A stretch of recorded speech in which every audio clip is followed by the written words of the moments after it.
ಒಂದು ಊರಿನಲ್ಲಿ ರಾಮು ಅನ್ನುವ ಹುಡುಗ ಇದ್ದನು. ಒಂದು ಸಲ ರಾಮು ಅವರ ತಂದೆ ಹತ್ತಿರ, ಪಪ್ಪ, ನನಗೆ 200 ರೂಪಾಯಿ ಬೇಕಾಗಿದ್ದಾವೆ ಅಂದನು. ತಂದೆ, ಮತ್ತೆ ದುಡ್ಡು ಬೇಕಾ? ಹೋದ ವಾರನೇ 500 ರೂಪಾಯಿ ಕೊಟ್ಟಿದ್ದೆ, ಮತ್ತೆ ಯಾಕೆ ದುಡ್ಡು ಬೇಕು? ಪಪ್ಪ, ಅದು ನಮ್ಮ ಸ್ಕೂಲಿನಲ್ಲಿ ಪ್ರಾಜೆಕ್ಟ್ ವರ್ಕ್ ಕೊಟ್ಟಿದ್ದಾರೆ. ನಮ್ಮ ಕ್ಲಾಸಿನಲ್ಲಿ ಬಹಳಷ್ಟು ಮಾರ್ಕ್ಸ್ ನನಗೆ ಸಿಗುತ್ತವೆ ಮತ್ತು ಜಿಲ್ಲಾ ಮಟ್ಟದಲ್ಲಿ ನಮ್ಮ ಸ್ಕೂಲಿಗೆ ನಾನು ಹೋಗುತ್ತಿದ್ದೇನೆ ಮತ್ತು ನಮ್ಮ ಸರ್ ನನ್ನನ್ನು ಸೆಲೆಕ್ಟ್ ಮಾಡಿದ್ದಾರೆ. ನಮ್ಮ ಸರ್ ಬಹಳ ಕಷ್ಟಪಡಬೇಕು ಎಂದು ಹೇಳಿದ್ದಾರೆ. ಪ್ರಾಜೆಕ್ಟ್ ವರ್ಕ್ ಸಲುವಾಗಿ ವಸ್ತುಗಳನ್ನು ತೆಗೆದುಕೊಳ್ಳಲು 200 ರೂಪಾಯಿ ಬೇಕಾಗಿದ್ದಾವೆ. ಜಿಲ್ಲಾ ಮಟ್ಟದಲ್ಲಿ ನನಗೆ ಹೆಸರು ಗಳಿಸುವುದಿದೆ.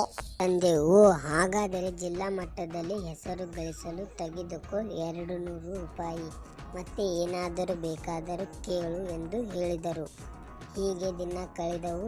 ರಾಮು ದಿನ ಸುಳ್ಳು ಹೇಳಿ ತಮ್ಮ ತಂದೆ ಹತ್ತಿರ ದುಡ್ಡು ತೆಗೆದುಕೊಳ್ಳುತ್ತಿದ್ದ. ಒಂದು ದಿನ ರಾಮು ತಂದೆ ಹೊಲದಲ್ಲಿ ಕೆಲಸ ಮಾಡುತ್ತಿರುವಾಗ ರಾಮುವಿನ ಸರ್ ಬಂದರು. ರಾಮುವಿನ ತಂದೆ ಸರ್ ಅನ್ನು ನೋಡಿ, ಬನ್ನಿ ಸರ್ ಅಂದರು. ಸರ್, ನಾನು ನಿಮ್ಮ ರಾಮುವಿನ ಬಗ್ಗೆ ಮಾತನಾಡಲು ಬಂದಿದ್ದೇನೆ. ರಾಮು ಸ್ಕೂಲಿಗೆ ಬರುತ್ತಿಲ್ಲ. ಕೇಳಿದರೆ ನಮ್ಮ ತಂದೆಗೆ ಮೈ ಹುಷಾರಿಲ್ಲ. ಹೊಲದಲ್ಲಿನ ಕೆಲಸ ನಾನೇ ಮಾಡಬೇಕೆಂದು ಹೇಳುತ್ತಿರುತ್ತಾನೆ. ರಾಮುವಿನ ತಂದೆ ಸಿಟ್ಟಿನಿಂದ, ನನಗೆ ಹುಷಾರಿಲ್ಲ? ನನಗೆ ಏನೂ ಆಗಿಲ್ಲ ಸರ್.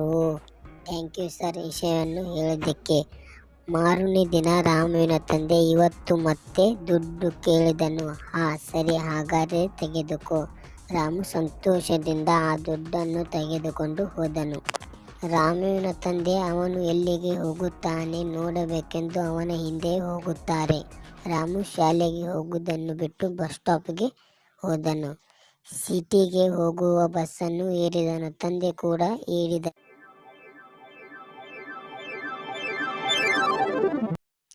ರಾಮು ಸಿಟಿಯಲ್ಲಿ ಬಸ್ ಇಳಿದನು. ನೇರವಾಗಿ ಬೇಕರಿ ಹತ್ತಿರ ಹೋದನು. ಅಲ್ಲಿ ಸ್ವಲ್ಪ ಎಗ್ ಪಾಪ್ ಅನ್ನು ಆರ್ಡರ್ ಮಾಡಿದನು.